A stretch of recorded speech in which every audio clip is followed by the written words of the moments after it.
आपके साथ बिहार के समस्तीपुर से एक बड़ी खबर निकलकर सामने आ रही है। एक बड़ा रेल हादसा यहां पर टलते टलते बच गया है। जी हां, आपको बता दें, बिहार संपर्क क्रांति की जो ट्रेन है वह बिहार के दरभंगा से नई दिल्ली की ओर जा रही थी, लेकिन रास्ते में ही ट्रेन का इंजन और डिब्बा दोनों दो भाग में बट गया, जिसके बाद पायलट ने एक अचानक इमरजेंसी ब्रेक लगाया। उसके बाद ट्रेन रुका है। हालांकि इन तमाम मुद्दों पर हम बात करेंगे। आइए इस खबर को विस्तार से हम बताते हैं। बिहार के दरभंगा से नई दिल्ली जा रही 12565 बिहार संपर्क क्रांति एक्सप्रेस सोमवार को हादसे का शिकार हो गई। ट्रेन दो हिस्सों में बट गई। ट्रेन समस्तीपुर मुजफ्फरपुर रेल खंड से पूसा स्टेशन के पास दो हिस्सों में बटी। ट्रेन के दो हिस्सों में बटने की सूचना मिलते ही सोनपुर मंडल के अधिकारी मौके पर पहुंचे हैं। हादसे के बाद ट्रेन पूसा स्टेशन के पास ही खड़ी थी। घटना की सूचना मिलते ही घटनास्थल पर भारी संख्या में आसपास के ग्रामीण जुट गए हैं। सोनपुर रेल मंडल के एक अधिकारी ने बताया कि इंजन और डिब्बों को जोड़ने वाली कम्पलिंग टूटने से यह हादसा हो गया है। हादसे में किसी के हताहत होने की कोई सूचना नहीं मिली है। ट्रेन दिल्ली के लिए रवाना हो गई है।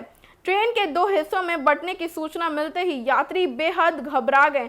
ट्रेन के कोचों में अफरा तफरी का माहौल बन गया। हालांकि ट्रेन में मौजूद स्टाफ यात्रियों को समझाने की कोशिश करते दिखे। बताया जा रहा कि ट्रेन के चालक को पता ही नहीं था कि कुछ ट्रेन कोच से अलग हो गया है। जब ट्रेन कुछ दूर आगे निकल गई तब जाकर घटना के बारे में पता चला, जिसके बाद इमरजेंसी ब्रेक लगाकर ट्रेन को रोका गया। आनन फानन में सोनपुर रेल मंडल कार्यालय को इसकी सूचना दी गई। इसके बाद रेलवे के आला अफसर मौके पर पहुंचे और ट्रेन के कोच को जोड़ने का प्रयास में जुट गए।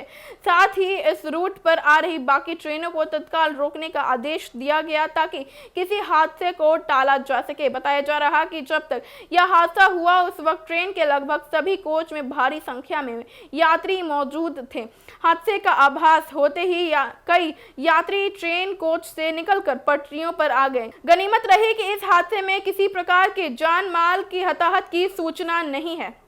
तो जैसा कि आपने विजुअल्स की माध्यम से देखा कि समस्तीपुर में किस तरीके से बड़ा रेल हादसा हो जाता है। हालांकि जब यह वाकया हुआ था उस दौरान कई यात्रियां इस बोगी में शामिल थे, लेकिन जब इस तरीके की घटना हो जाती है तो जो ट्रेन के जो चालक है उनको पता नहीं चल पाया था। कुछ दूर जाने के बाद जब उनको पता चला कि कुछ डिब्बे उनके पीछे रह गए हैं तो हालांकि इमरजेंसी ब्रेक लगाया गया। इस दौरान काफी यात्रियां जो हैं वो ट्रेन से निकल करके पटरी पर आ गए थे, लेकिन इस दौरान कोई भी जान माल के हताहत होने की सूचना नहीं मिली है और कई आला अधिकारी वहां पर मौजूद हैं और देख रहे हैं क्यों इस तरीके की घटना को आगे रोक सके। तो फिलहाल इस जानकारी में इतना ही। ऐसी तमाम खबरों को देखने के लिए आप देखते रहे एक न्यूज़ 24 को। हमारा फेसबुक पेज को लाइक करें और यूट्यूब चैनल एक न्यूज़ 24 को सब्सक्राइब करें। धन्यवाद।